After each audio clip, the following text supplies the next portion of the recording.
Este es el podcast de Cristian Mejía.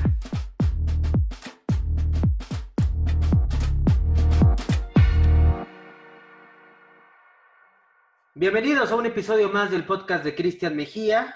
En este podcast, en donde hemos estado hablando de la industria del entretenimiento y de los embates que ha tenido con el tema de la pandemia, y en donde hemos tenido una serie de invitados que nos han contado su experiencia. Y bueno, sin duda ya habíamos hablado de teatro en este espacio y de los embates económicos que esto repercute, pero sin duda es un tema que al día de hoy pues sigue siendo muy complicado. Y justo en esta semana salió un comunicado de prensa por parte de la Red de Espacios Culturales Independientes de la Ciudad de México, Recio, en donde, bueno, pues prácticamente hacen un llamado, un SOS hacia la parte de la cultura, la parte del gobierno de la Ciudad de México y del país también, porque no olvidemos que también hay una serie de espacios de teatro a nivel nacional que si de por sí no han podido de repente sobrevivir a otro tipo de circunstancias, pues ante una pandemia como esta, pues se la ven muy complicada. Y para eso vamos a estar hablando el día de hoy con Samuel Sosa, que es el director de vinculación y gestión de cultura del Foro Shakespeare, que además un foro que también ha tenido pues muchos temas alrededor de su historia y que fue noticia durante el 2018-2019 con un posible cierre, y también que en su momento también pidieron ayuda a la población para mantener este espacio. Así que pues platiquemos de esto en el episodio del día de hoy, porque es un tema muy importante para nosotros en la cultura y el entretenimiento de nuestro país. Samuel, ¿cómo estás? Bienvenido. Muy bien, muchísimas gracias por el espacio. ¿Cómo estás? Samuel, pues bueno, después de leer este comunicado, un comunicado muy duro, y lo que hablábamos, que de repente se siente la desesperación en las letras que leímos, los medios de comunicación y la gente que tenemos espacios donde abrimos estos diálogos, en el cual algunos somos más conscientes, otros menos, de las implicaciones que implica, ¿no? Tener estos espacios cerrados. Imagínate para las grandes empresas que tienen teatros en el país, pues ustedes que son pues una red de espacios culturales independientes, pues es peor, ¿no? O sea, es durísimo lo que están viviendo.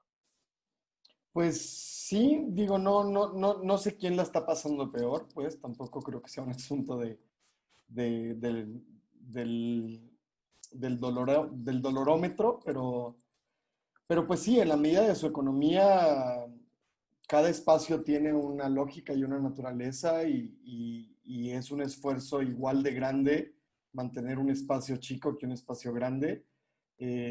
Obviamente los números varían y son distintos, pero pues también los teatros más grandes tienen una red de seguridad y un colchón tal vez un poco más grande. En fin, todos hemos sido fuertemente afectados por esto, chicos y grandes por igual. Que toda red tiende a romperse en la medida de que pues no puedes vender tickets y no puedes tener, y sobre todo hemos hablado en este espacio sobre la red de valor y la cadena de valor que tienen estos espacios, ¿no? Y ustedes mismos lo saben, que no solamente son los actores que vemos en escena, sino detrás hay un montón de gente que trabaja día a día en el teatro, y que si no tienen un ingreso, pues se la ven bastante dura. Ustedes, digamos que en esas circunstancias ya están en un cierto límite, y es un poco este llamado, ¿no?, que hicieron esta semana a los medios. Sí, es correcto.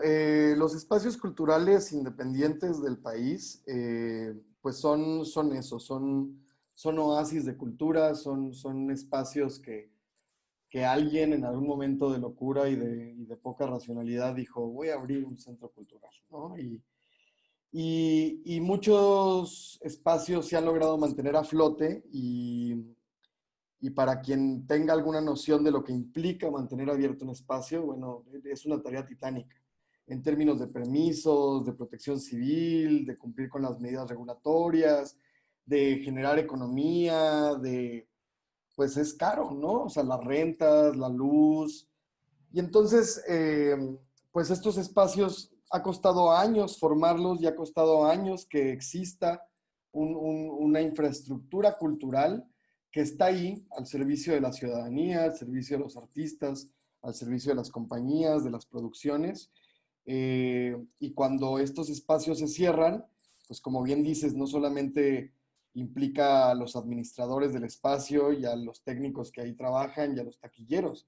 Ese es el círculo uno de una larga cadena de valor que se extiende a la comunidad entera de hacedores escénicos y luego a las industrias conexas, prensa, publicidad, RPs, diseñadores gráficos. Hay un universo de gente que ha hecho economía a partir del arte escénico y es incuantificable la cantidad de gente que ahorita está pues ya con el agua al cuello a partir de este cierre inminente. Y es un cierre contra el cual no discutimos, pues, ¿no? O sea, entendemos que hay un asunto de salud, que estamos en una circunstancia que nadie pudo prever y eso es perfectamente entendible y nosotros nos sumamos y nos hemos sumado siempre a priorizar el bienestar de la sociedad. Sabemos que el acto social implica reunión y que la reunión hoy por hoy es fuente de contagio y en ese sentido no discutimos la pertinencia de estar cerrados. Lo que discutimos es, no es posible que como sociedad no logremos establecer un mecanismo de supervivencia para estos espacios que tanto nos han dado como sociedad, valga la redundancia. Son 160 días ya de estar cerrados y aunque hemos hecho esfuerzos monumentales y hemos trabajado más que nunca y estamos haciendo contenido gratuito y estamos haciendo funciones online y estamos descubriendo el camino a la virtualidad y vendiendo comida y abriendo bazares, estamos haciendo todo cuanto está a nuestro alcance por mantenernos con una renta pagada, con una luz sin cortar, con una nómina ahí pagada, estable. Y pues nada, el cochinito se fue hace mucho y estamos sacando lo que podemos de las piedras, pero ya no estamos pudiendo solos, esa es la realidad. Y, y, y la muerte de estos espacios es inminente si no encontramos una tabla de flotación que los pueda traer a la superficie. ¿Ustedes sienten que en la agenda de la cultura estos temas no han sido lo suficientemente bien abordados en el tema político? No han sido bien abordados. Hay una falsa concepción alrededor de lo que implica el arte escénico. Eh, por un lado, nosotros hemos construido una ficción durante años porque no hay peor publicidad que decir que no tienes la sala llena, ¿no? La gente no quiere ir a ver un espectáculo que no está agotado y que no está a reventar. Entonces nos la vivimos diciendo que todas nuestras temporadas son un éxito y que extendemos temporada debido al éxito, más funciones, ta, ta, ta. Y eso, pues sí, ahora nos muerde la cola porque no deja de ser una ficción. La realidad es que todos los que nos dedicamos a esto sabemos que desde hace 5 años nuestras salas están a un promedio de asistencia del 30%, no más. Con esos números tenemos que encontrar que la economía sea rentable. Es decir, no solo hay un costo en abrir la sala, en prender la luz, en levantar el telón, sino que además cada persona que se sube al escenario cobra, cada persona que vende boletos, que hace luces, que ilumina, que hace vestuario, cobra. Y sostener esa economía a partir de la venta de boletos, pues es una odisea titánica, más en una ciudad que tiene una sobreoferta, ¿no? Hay demasiados teatros, demasiadas obras y no hay público suficiente para la cantidad de oferta que hay. Entonces nos estamos pulverizando al público todo el tiempo y esa precariedad económica que ha sido nuestra realidad durante los últimos 10 años, pues nos mantenía a flote, ¿no? Y un poco pues, podíamos salir mes a mes con las cuentas, pero no tenemos un colchón, no tenemos un ahorro, no tenemos contrario a lo que mucha gente cree que estas son minas de oro y que las producciones se hinchan de dinero los bolsillos, no es la realidad. Incluso las obras más grandes, Los Miserables, pues, perdió dinero Los Miserables. ¿Me explico? Una cosa que todo el mundo identificamos como uno de los grandes hitos del Teatro Nacional, Ocesa, ¿no? El Teatro de los Insurgentes. Bueno, perdió dinero esa obra, ¿no? Porque tiene un costo de inversión altísimo y porque el punto de equilibrio de cada producción pues, es muy alto. Y lo entendemos, no es queja, todos hacemos producciones y corremos riesgos y a veces una obra pega y esa que pega pues paga las dos o tres que no pegaron, ¿no? Es una economía flotante eh, y hay mucho desconocimiento alrededor de cómo se mueve esta industria que está tenida con pincitas, ¿no? Entonces, pues lo que para todos ha sido, pues por lo menos un catarro, para nosotros pues ya está en pulmonía. Me quedo con un tema de construir una falsa realidad alrededor del teatro y es un tema muy fuerte porque al final los que consumimos este tipo de entretenimiento, pues de repente tal vez no somos conscientes de esto. O sea, eh, ¿por qué? Porque vemos que hay un montón de obras, vamos y compramos un ticket, y ya sea de una obra premium o de una obra independiente, pero el entrar a estas circunstancias tan profundas de la industria, pues también habla de que hace falta mucho apoyo en términos de difusión, ¿no? O sea, falta también mucho tema de que la gente realmente vaya al teatro. O sea, y tenemos una cultura de teatro impresionante en México. O sea, hemos tenido grandes producciones, hay mucho talento de muy buen nivel, desde escritores, actores, desde, bueno, diseñadores de escenarios, ¿no? En México, como un Sergio Villegas, por ejemplo. Eh, pero de verdad que es algo que me causa mucho rareza, ¿no? O sea, del tema, y es increíble saberlo también, que pues es una industria que a pesar de que no había tenido una pandemia como esta, estaba tan frágil, y eso es preocupante para todos. Y tiene que ver con la oferta y la demanda, insisto, ¿no? La Ciudad de México en particular es una ciudad, es la tercera ciudad del mundo con más oferta teatral al año. Estamos solamente detrás de Nueva York y de Londres. Estamos peleándonos el tercer puesto con Buenos Aires todo el tiempo. Y la calidad del teatro que se hace en esta ciudad es privilegiado. La realidad es que tenemos, como bien dices, excelentes artistas de toda índole, eh, pero hay mucha oferta en esta ciudad. Y la oferta crece, pero la demanda no, ¿no? Es un problema, digamos, tiene muchos tentáculos este asunto, pero hay un problema formativo, hay un problema de formación de públicos, hay un problema de que no haya una sensibilización a temprana edad sobre la importancia de ver espectáculos públicos. La cantidad de gente en este país que nunca ha ido a una obra de teatro en su vida es brutal. La cantidad de gente que va una vez al año a un espectáculo público es brutal. Y a esa sobreoferta, pues agrégale el traslado, la distancia, las lluvias, Netflix, el fútbol, el mundial, las elecciones. Competimos contra todo eso, porque al final del día, aunque somos un producto artístico, no dejamos de ser industria del entretenimiento. Y lo que hacemos es darle a la gente algo en que ocupar su tiempo. Y en ese sentido, pues competimos con absolutamente todo, con YouTube, con Facebook, con todo ese entretenimiento.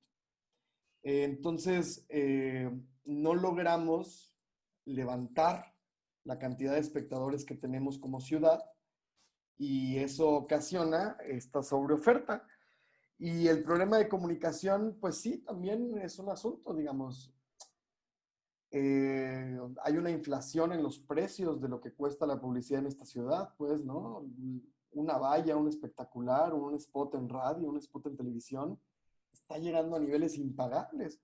Y es una ficción, eso no vale una barda, pero como hay alguien dispuesto a pagarlo, pues entonces la ley de la oferta y la demanda, ¿no? Entonces una obra pequeña, pues le cuesta mucho hacerse de un buen aparato de publicidad, le cuesta mucho hacerse de un spot, de una inserción en un periódico. Y entonces, claro, las temporadas se abren con una publicidad ahí medio guerrillera, medio corre la voz, medio si te gustó, recomiéndala, porque al final del día, pues eso es lo que nos es gratuito, ¿no? Todo lo demás implica un costo de inversión y de repente uno tiene que elegir como productor, pues tengo 10 pesos, ¿dónde los pongo? ¿Le pago al actor? ¿Rento el teatro? ¿Pago un anuncio? ¿No? ¿Qué hago con esos 10 pesos? A veces no hay dinero para hacer una publicidad digna y a veces las temporadas salen sin publicidad y pues eso va en detrimento también de sus resultados de taquilla. Es complejo, es un problema complejo y aunque hay apoyos y aunque hay teatros públicos y aunque hay una serie de herramientas en el ecosistema de las artes escénicas, sobre todo en la Ciudad de México, es insuficiente.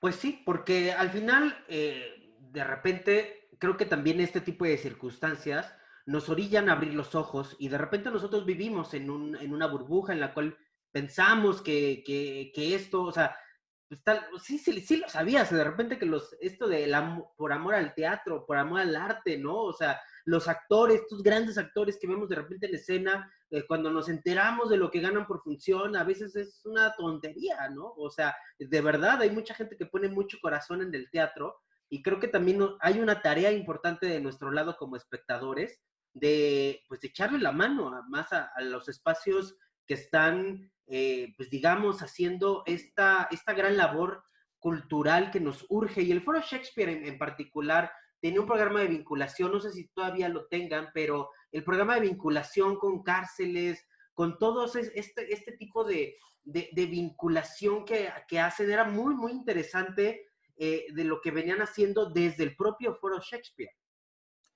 Casi todos los proyectos de centros culturales independientes que hay en la Ciudad de México se caracterizan justamente por eso. Y eso es lo que nos distingue de los teatros que son abiertamente comerciales y no los quiero demeritar en ningún sentido.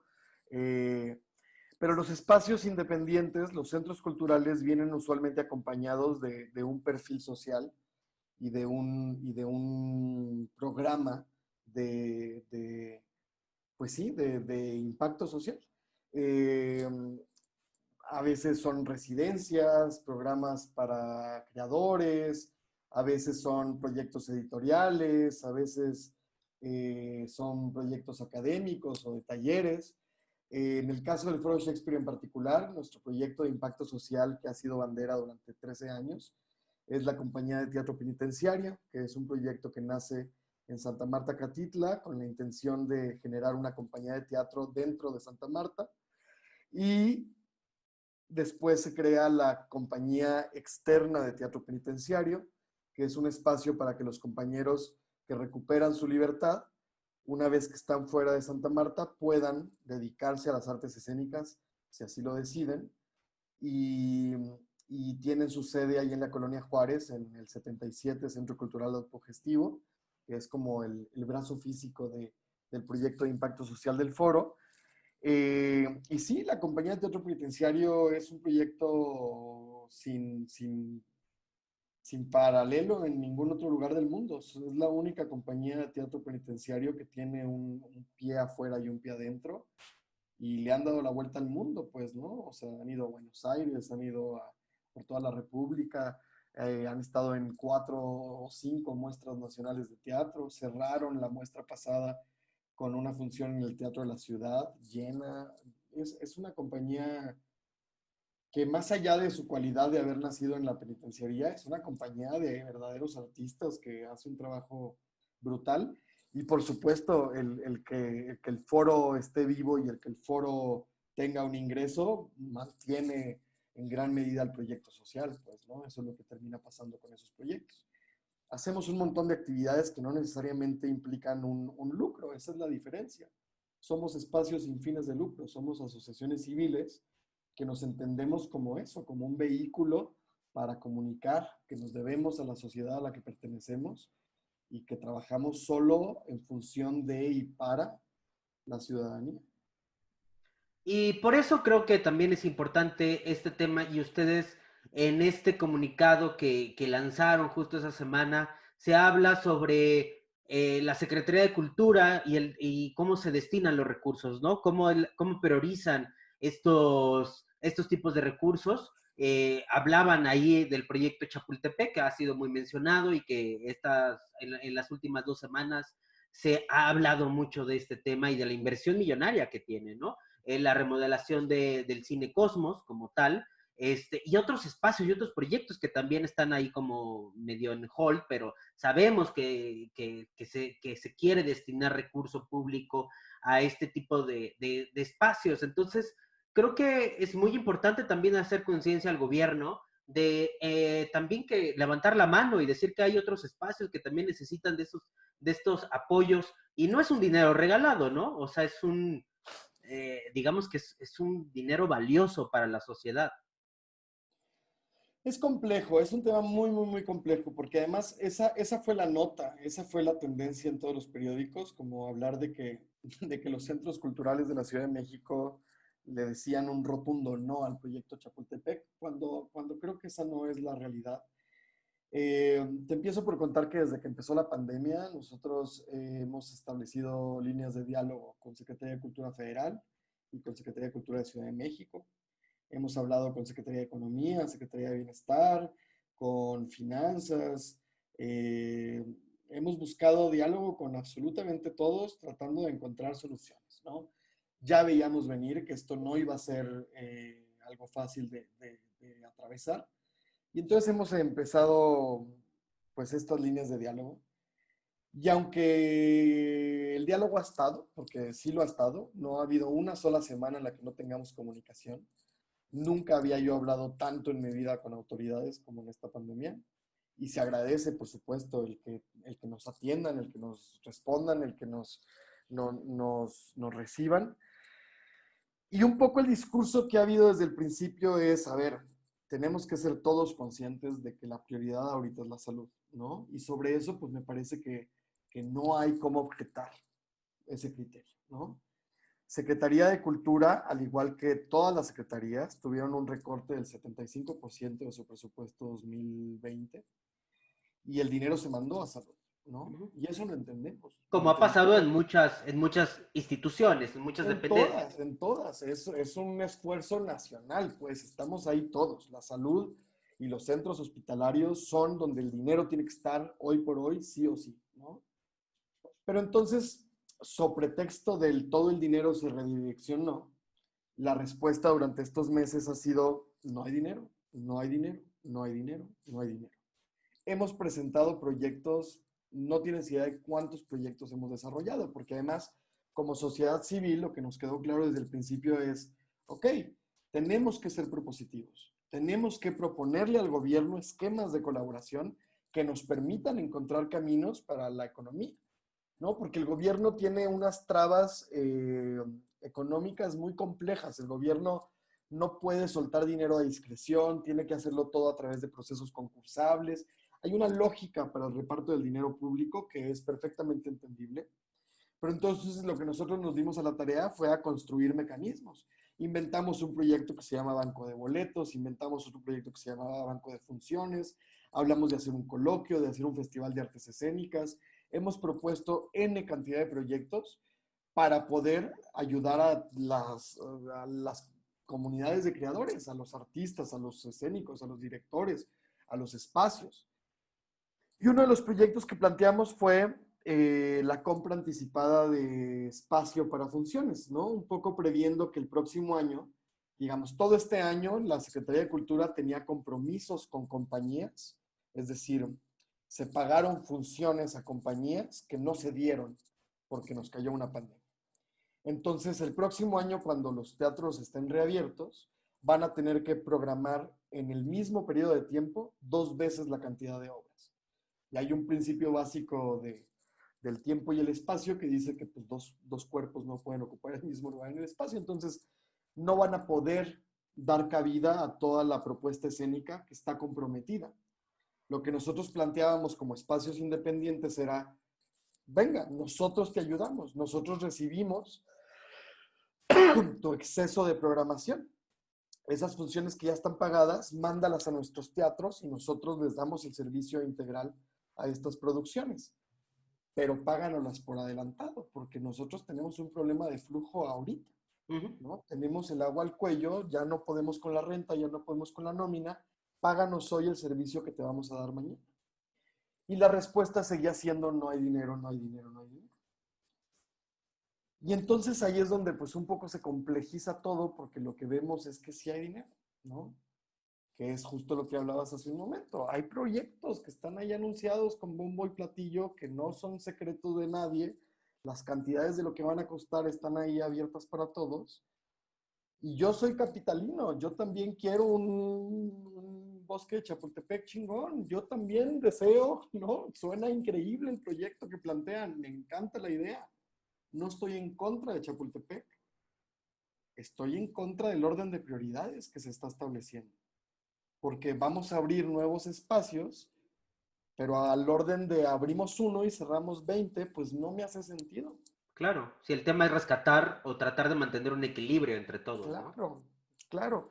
Entonces ahí es donde pues nos ponemos un poco fuertes de tono, porque hay una incongruencia en el discurso. Hay una incongruencia fuerte entre decir no hay dinero y anunciar proyectos magnánimos. Lo hay. No, no estoy siendo suspicaz ni estoy leyendo entre líneas, estoy hablando con los hechos.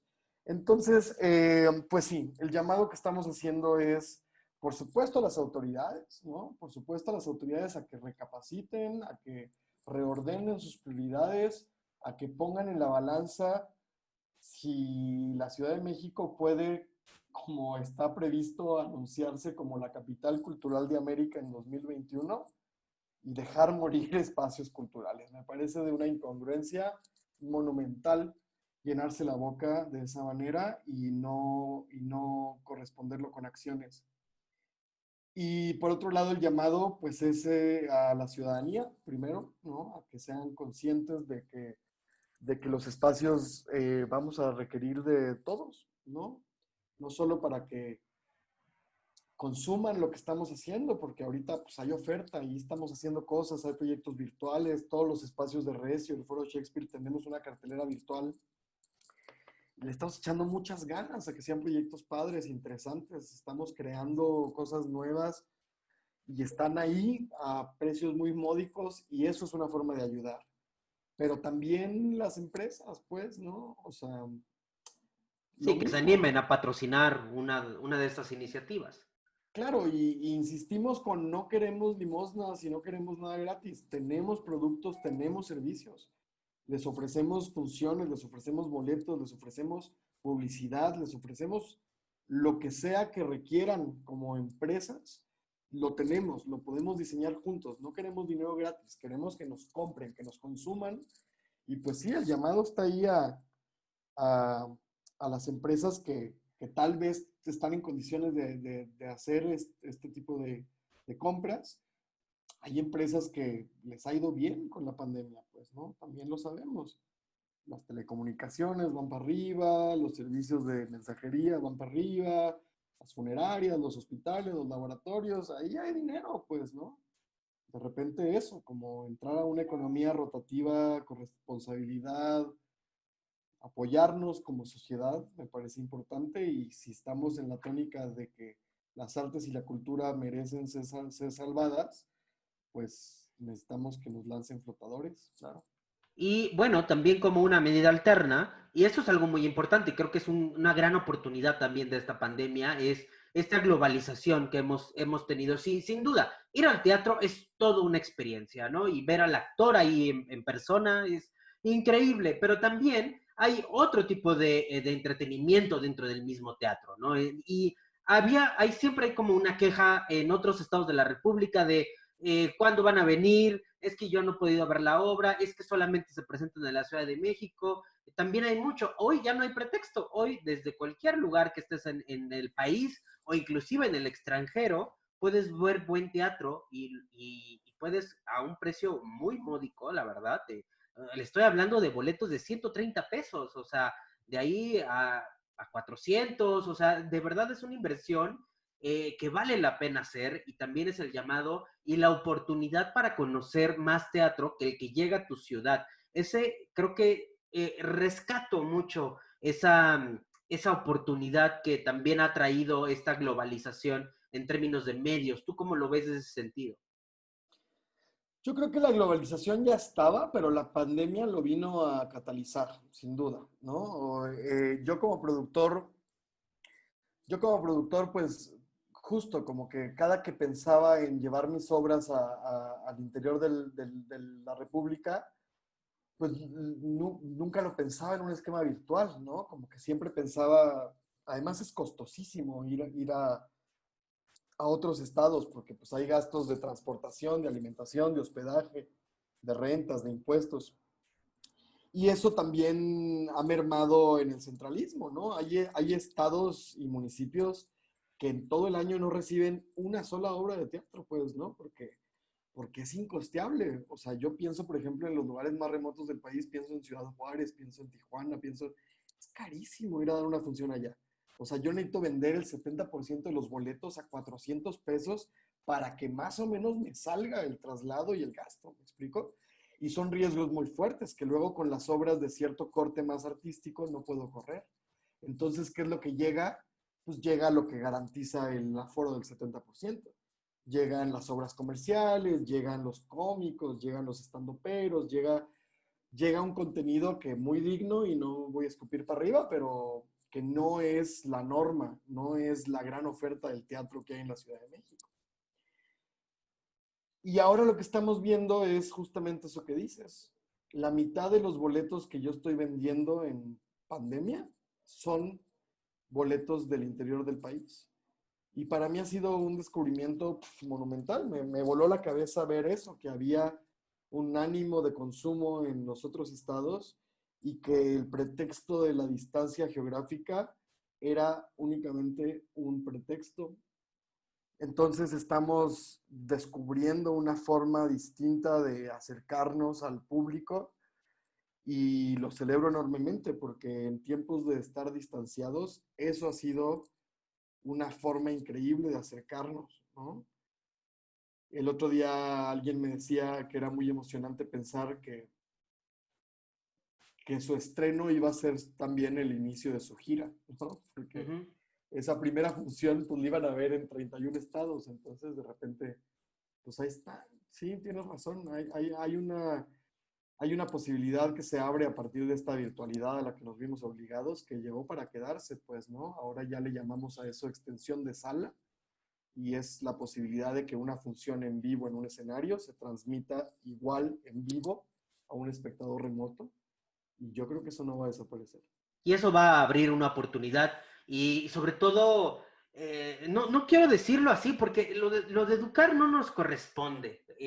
Creo que la educación es un tema ambiguo en ese sentido, pero sí, sin duda es importante conocer el teatro. Es importante conocer lo que se hace en el país, es importante conocer estas historias, acercarse a una buena obra de teatro. Hay teatro de todo tipo y para todo público, pero sin duda creo que por donde le entres, ¿eh? Creo que si le entras por una obra muy comercial, te puede llevar a otro lugar, ¿no? Y también se vale, y creo que el esfuerzo es en conjunto para construir una cultura de teatro en el país, para que la gente se anime a ir a las salas de teatro y conozcan estas historias maravillosas que nos han hecho, o sea, a mí en lo particular, ¿no? O sea, me han hecho o reír o llorar o salir estresado o salir enojado, porque también es un reflejo de nuestra sociedad y muchos dramaturgos mexicanos han convertido nuestra realidad a mensajes que vemos en el escenario y eso es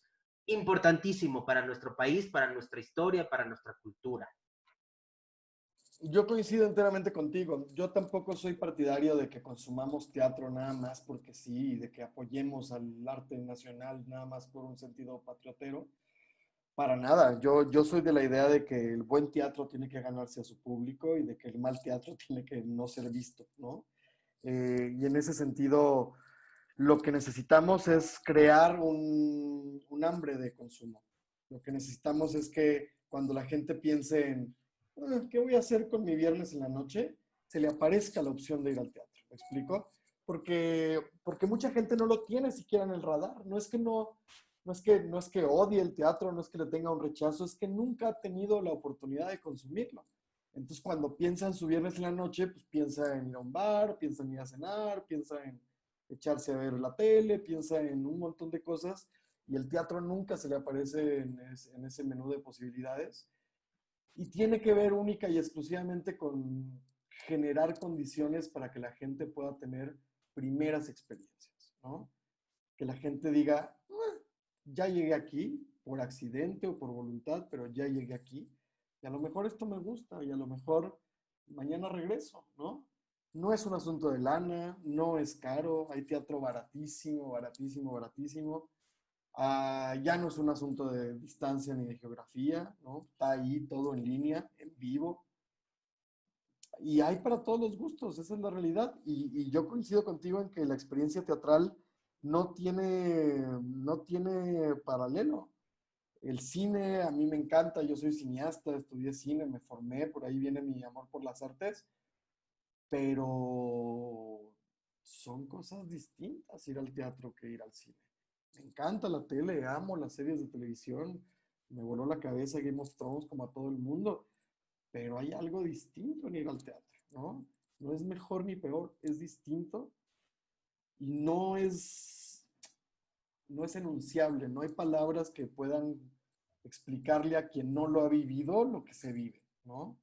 Entonces, pues no hay más que probar, probar, probar y de repente un día, pues ahí estás en medio de una sala con 80 personas, todo oscuro, berreando o riéndote como enfermo y sintiendo cosas, ¿no? Y en una sociedad en la que nos volvemos cada vez más indolentes y cada vez más insensibles, el tener un espacio donde puedes en la oscuridad sentir cosas durante una hora y media, no mames, no tiene igual. Hay obras transformadoras, hay historias transformadoras y que Muchísimo. sales de la sala con otra perspectiva del tema que hayas visto, ¿no? La verdad es que hay grandes experiencias. Y en base a este comunicado, a este llamado de auxilio a las autoridades, ustedes están escuchando este podcast a partir del día 22, 24, lunes 24 de agosto, que bueno, yo ando ahí con las fechas raras, todo en esta pandemia ha sido muy complicado porque para mí ya sábados y domingos son como iguales, ¿no? El día de la marmota.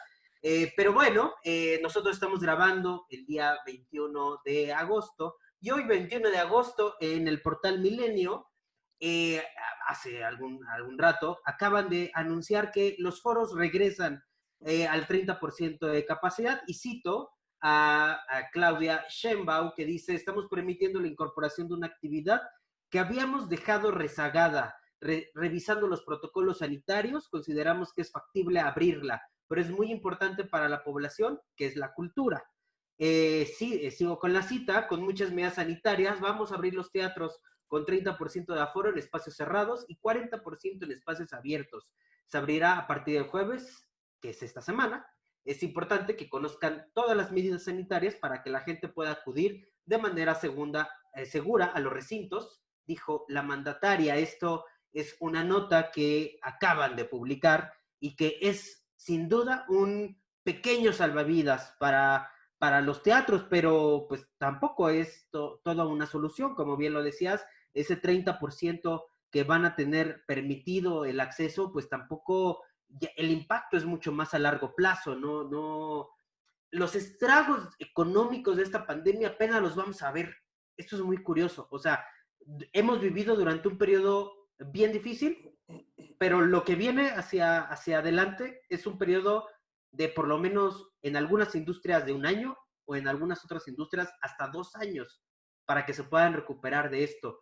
Pero, ¿cómo te deja este comunicado que lanzaron el día de hoy en base a que ya pueden abrir ustedes?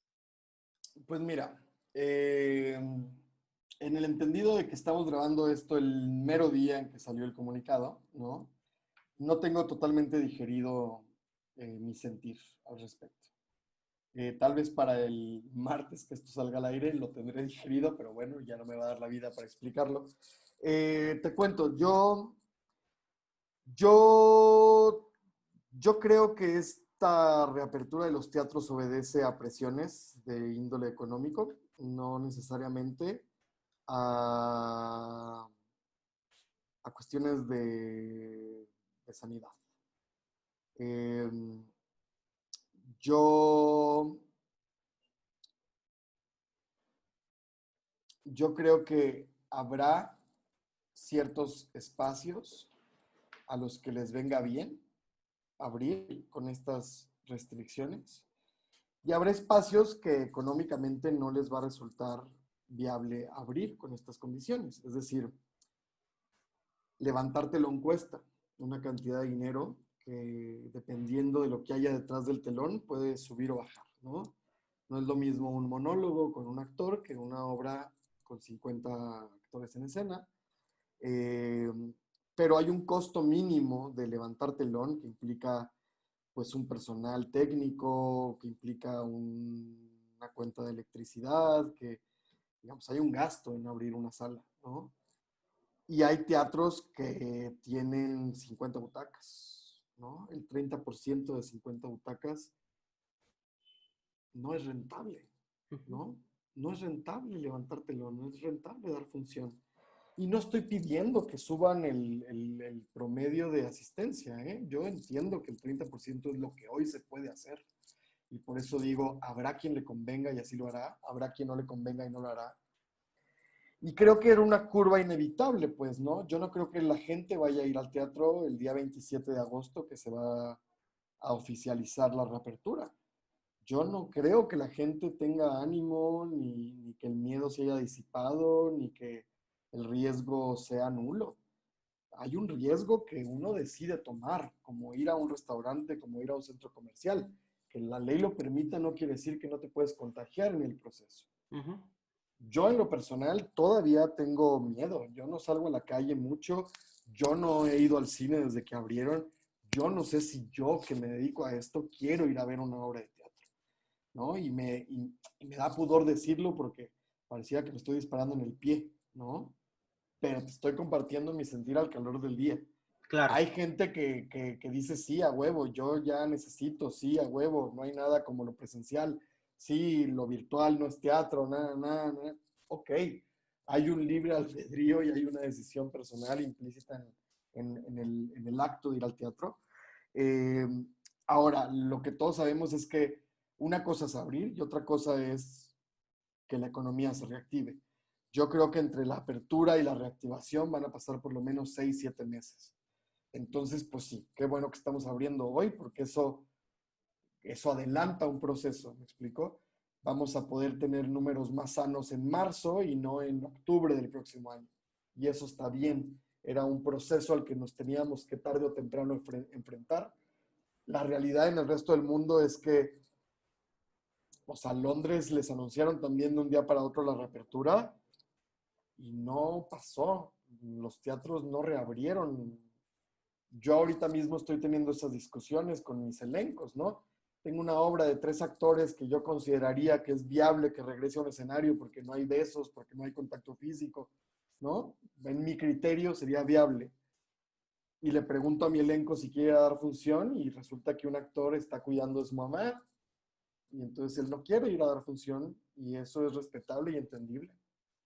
Y al final del día eso va a pasar con cada compañía, que cada compañía tiene que asumir si puede y quiere tomar el riesgo de dar función, al igual que cualquier espectador lo va a tener que hacer. Entonces, esta noticia que hoy se da y que varios están celebrando a bombo y platillo, pues para mí no es más que una parte más de un proceso inevitable y doloroso y que no se resuelve absolutamente nada con la reapertura. El hueco está ahí, 160 días cerrados están ahí en la cuenta de banco de cada uno de nosotros. ¿Me explico? En el principio de la pandemia, el presidente de la Cámara de Restauranteros decía que tenía datos sobre que el H1N1, que había durado 20 días de parálisis en sus negocios, les había costado un año Ujú. remontar. Y eran 20 días. Llevamos 160. Estamos hablando de 5 o 6 años para que la economía más o menos regrese a donde estaba.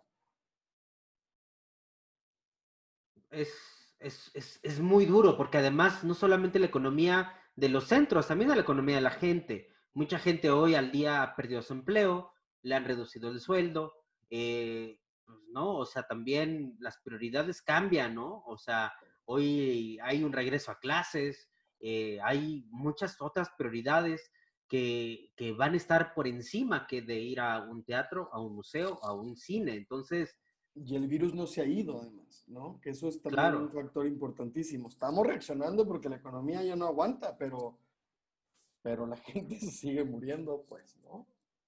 Y esto, bueno, viene con una corresponsabilidad de ambos lugares y hace algunos días tuve alguna plática con un restaurantero de un lugar y hablábamos justo de esto, que él también me lo decía, o sea, yo protejo principalmente a mi gente, ¿no? O sea, yo hago esto de mantener limpio mi lugar porque primero me interesa a mi gente, no quiero que adentro de mi restaurante haya un brote de un virus, entonces también la gente que va también tiene una corresponsabilidad de sí usar un cubrebocas, de sí ser cuidadosos, entonces es una batalla en la cual los dos tenemos mucho que ver, ¿no? Tanto el espectador como los lugares.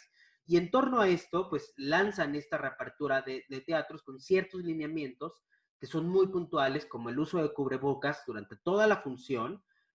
Aquí es un tema raro porque dice la duración máxima deberá ser de 1 hora 30 minutos, en donde te metes también con el creador, ¿no? Entonces, pues tienes que recortar un acto, ¿qué haces, no? O sea, de repente sí es raro, ¿no? Ese tema. Orquestas y bandas en vivo, no puede ser, debe de ser bandas sonoras grabadas. Las puestas en escena deberán considerar un retraso escénico guardando una distancia de hasta 3 metros entre el elenco y el público y una distancia de 1.5 entre el elenco. En caso de contar con cafetería o restaurante, también deberán de operar con las mismas reglas aplicables al sector, un solo sentido para entrada y salida, a veces eso tampoco existe. Se cancelan las 2 primeras filas de asientos, hay lugares que tienen 5 asientos, o sea, 5 filas, ¿no? Les quitan 2. No se entregan programas impresos ni volantes y se fomentará el pago de boletaje por medios electrónicos, además de unas medidas para ventilación. Eh, hay, es un reto importante también abrir en estas condiciones, como tú bien lo decías. Pues es lo que hay. O sea, yo no voy a discutir ni a pelear las medidas sanitarias porque entiendo que obedecen a una lógica de salud. ¿Me explico? Lo que pasa es que eso, yo tengo a mi cargo el aparato de producción del Foro Shakespeare, que no es poca cosa. Tengo en teoría más de 30 obras que podrían entrar a cartelera en condiciones normales. Y lo que empiezo a hacer es que empiezo a evaluar obra por obra. Y entonces digo, esta obra tengo un actor en población de riesgo, chao.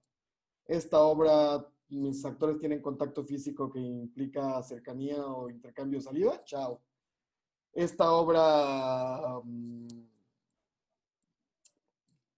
qué sé yo, mis actores no se sienten cómodos yendo a dar función ahorita, chao, ¿no? O sea, uno termina, pues eso, montando lo que puede, no lo que quiere, a partir de las restricciones que, insisto, son entendibles y son lógicas. Y hay un factor también que es importantísimo, que es, bueno, ya estamos golpeados, ya no tenemos dinero. Si yo me decido por levantar una obra, ok, una temporada, 8 funciones, la anuncio mañana, le pago un anuncio, pago publicidad, aparto el teatro, y a alguien de mi elenco le da COVID. Uh -huh. En ese momento, esa pequeña, mediana o gran inversión que yo haya hecho, pues se acaba de ir por el retrete, ¿me explico? Hay otro orden de producciones donde, bueno, puedes tener un suplente, 2 suplentes, 3 suplentes por actor. Hay otras producciones donde no. Es muy complejo. Estamos tratando de descifrarlo. No estoy derrotado diciendo, no, ya me voy a dormir, me despierto en el próximo año. No, estamos todos los días trabajando, tratando de resolver la ecuación. Solo estoy diciendo que no es fácil la ecuación y solo estoy diciendo que tengamos cuidado con celebrar esta reapertura porque pues no es para nada la panacea. Y un poco lo que yo siento es que esta reapertura obedece a una presión política, económica, más que a un semáforo sanitario real. Claro, porque pues es un tema muy complejo, más en México, hoy se pronunció la OMS, en donde pide claridad en términos de las cifras, en términos de lo que la pandemia realmente en el país está ocasionando y bueno, hemos tenido muchas zonas grises de información, pero por lo pronto esto es lo que tenemos y en lo que tenemos tratemos de regresar un poco a la normalidad con todas las medidas sanitarias posibles, tanto de los foros como de la gente que sea consciente, que podamos regresar al teatro gradualmente, que ayudemos a la industria, que compremos boletos por adelantado. Sabemos que hay muchas maneras de ayudar. Ha habido una serie de medidas y de acciones que se han tomado de las diferentes industrias. En este mismo podcast tuvimos a Va por el Crew, ¿no? Que estaban apoyando a toda la gente de la industria de los conciertos, pues lo mismo, y creo que es momento en el cual toda la industria del teatro también se una en ese sentido para poder sobrevivir, ¿no? Y que también como audiencia demos a esta industria y no dejemos desaparecer foros, porque desaparecer un foro en este país sería terrible. Es de verdad una gran pérdida para nuestra cultura y para nuestro entorno sociocultural. Totalmente, sí. Pues sí, la invitación está ahí, ¿no? Hay un correo que abrimos que se llama héroesrecio@gmail.com. Héroes porque es lo que buscamos, Recio porque esa es la red de espacios culturales independientes organizados de la Ciudad de México. héroesrecio@gmail.com. Si alguien quiere comprar boletos en grupo, quiere comprar funciones, quiere ayudar de alguna forma a estos espacios, escríbanos a ese correo. Vamos a encontrar un esquema juntos de colaborar. Tenemos un montón de productos de la más alta calidad disponibles para intercambiar con ustedes. Y pronto abriremos también en estos días una fondeadora en donde sin duda quien pueda y esté en condiciones de hacerlo, ahora sí que si no afecta en demasía su economía, pues toda ayuda es importante. Los espacios son un pulmón artístico y cultural para una sociedad que genuinamente necesita de ese aire y yo creo que como sociedad tenemos la obligación de velar por nuestros derechos culturales. Y estos espacios son eso, garantes de nuestros derechos culturales. Pues ahí está el llamado también a las empresas que están viendo también sus eventos de fin de año, sus convenciones, sus eventos anuales de ventas. Hay muchas empresas que están ahí sorteando y haciendo eventos virtuales. Pues qué mejor darle a tus colaboradores, darles una experiencia de teatro. También ahí está el llamado. Hay una ventana que también podrían sumarse las empresas para poder adquirir ciertas obras, ciertas experiencias teatrales. Creo que es momento de echarnos la mano entre todos. Así que ahí está el llamado. Es necesario que regrese el teatro, sí, que regresemos con las mejores condiciones también y que el gobierno también tenga una agenda en la cual sea incluyente para todos los sectores que aportan y que tanta falta nos hace en México, que es la cultura. De verdad es algo urgente en México y que alzamos también la voz desde los que nos dedicamos a la industria del entretenimiento, de que sigamos fomentándola, porque es realmente un brinco que vamos a dar como sociedad en los próximos años. Samuel, un gustazo, un placer haberte tenido en este espacio el día de hoy. ¿Algo más que quieras agregar? Nada, muchísimas gracias por el espacio y estén pendientes de Recio en redes sociales. Lo encuentran como Red de Espacios Culturales Independientes Organizados CDMX en Facebook y como Recio en Instagram. Y revisen nuestra cartelera y revisen lo que estamos ofreciendo. Chequen también la del Foro Shakespeare, que está también ahí en todas las redes. Y, y todo va a estar bien. Mantengámonos juntos, mantengámonos fuertes, cuidémonos. La salud es primero y cuando sea posible nos veremos en persona y nos daremos un abrazo, cómo no. Exacto, y estaremos de nuevo en el teatro viviendo historias transformadoras, historias que nos hagan reír, historias que nos hagan reflexionar. Esto es lo más importante. Samuel, muchas gracias. Y bueno, pues por lo pronto a mí me queda despedirme. Síganos en nuestras redes sociales. Publicamos cada lunes y algunas veces entre semanas, dependiendo ahora sí que la agenda que tengamos. Pero muchas gracias a todos por sus comentarios. Justo esta semana llegamos a los 60,000 reproducciones. Estoy muy contento la verdad, por el apoyo que hemos tenido de todos ustedes. Síganos a través de nuestras redes sociales que aparecen en la cortinilla de salida. Yo me despido, Samuel, hasta luego. Nos vemos. Bye. Chao. Gracias por haberme escuchado. Conéctate conmigo a través de las redes sociales en @CristianMejía en Twitter y @soyCristianMejía en Instagram. Hasta la próxima.